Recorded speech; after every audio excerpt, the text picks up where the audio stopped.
ஓசியா தீர்க்கதரிசியின் புத்தகம் 4வது அதிகாரம் அதனுடைய 6வது வார்த்தையில் நாம் இப்படி வாசிக்கிறோம். என் ஜனங்கள் அறிவில்லாய்மையினால் சங்காரம் மாறுகிறார்கள். நீ அறிவை வெறுத்தாய், ஆகையால் நீ என் ஆசாரியராயிராதபடிக்கு நானும் உன்னை வெறுத்து விடுவேன். நீ உன் தேவனுடைய வேதத்தை மறந்தாய், ஆகையால் நானும் உன் பிள்ளைகளை மறந்து விடுவேன் என்று காணப்படுகிறது. அருமையான தேவனுடைய பிள்ளைகளே, இங்கே தேவன் சொல்லுகிறார், என் ஜனங்கள் அறிவில்லாய்மையினாலே மடிந்து போகிறார்கள் என்று சொல்லி.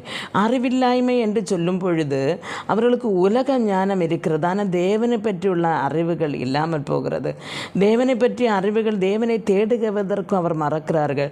தன்னுடைய பிள்ளைகளின் எதிர்காலங்கள் என்று சொல்லி தேவனை மறந்து அவர்கள் போகும் பொழுது தனக்கென்று ஏதாவது சம்பாதிக்கணும், தனக்கென்று ஏதாவது சேர்த்து வைக்க வேண்டும் என்றுள்ள அந்த எண்ணத்தில் ஒரு ஜனம் போய்கொண்டிருக்கும் பொழுது அவர்கள் தங்களுடைய ஆத்மா சங்காரமாய் கொண்டிருக்கிறது.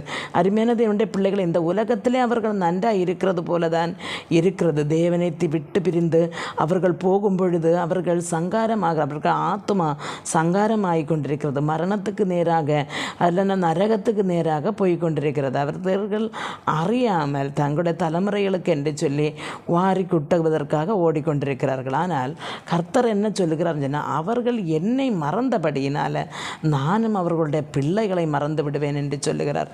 அந்த கடைசி பகுதியை நாம் பார்க்கும் பொழுது, நீ உன் தேவனுடைய வேதத்தை மறந்தாய், ஆகையால் நானும் உன் பிள்ளைகளை மறந்து விடுவேன் என்று சொல்லுகிறார். அருமையான தேவனுடைய பிள்ளைகளை, கர்த்தருடைய வேதத்தை மறந்து விடுகிறவன், அல்லது பைபிள் வாசிக்க மறந்து விடுகிறவன், சர்ச்சுக்கு போக மறந்து விடுகிறவன், தேவனுக்கு அடுத்த காரியங்களை செய்வதற்கு மறந்து விடுகிறவனை அவனுடைய பிள்ளைகளை கர்த்தர் மறந்து விடுவார் என்று சொல்லுகிறார். அருமையான தேவனுடைய பிள்ளைகளை, நாம் செய்கிறதும் பிரயாசப்படுகிறதும் நம்முடைய பிள்ளைகளுக்காக, வரும் தலைமுறைக்காகத்தான். ஆனால் அதையே நாம் கர்த்தருக்கு விருப்பம் இல்லாமல் செய்யும் பொழுது அது ஒன்றும் பிரயோஜனமற்றதாய் மாறுகிறது என்று வேதம் சொல்லுகிறபடியினால், அருமையான நாம் எதை செய்தாலும் கர்த்தருக்கென்றும் அவருடைய வசனத்தை, வார்த்தையை கை கொண்டு அவர் நிலை நின்று நாம் வாழ கர்த்தர் நமக்கு ஒவ்வொருவருக்கும் கிருபை அருள்வாராக. ஆமென்.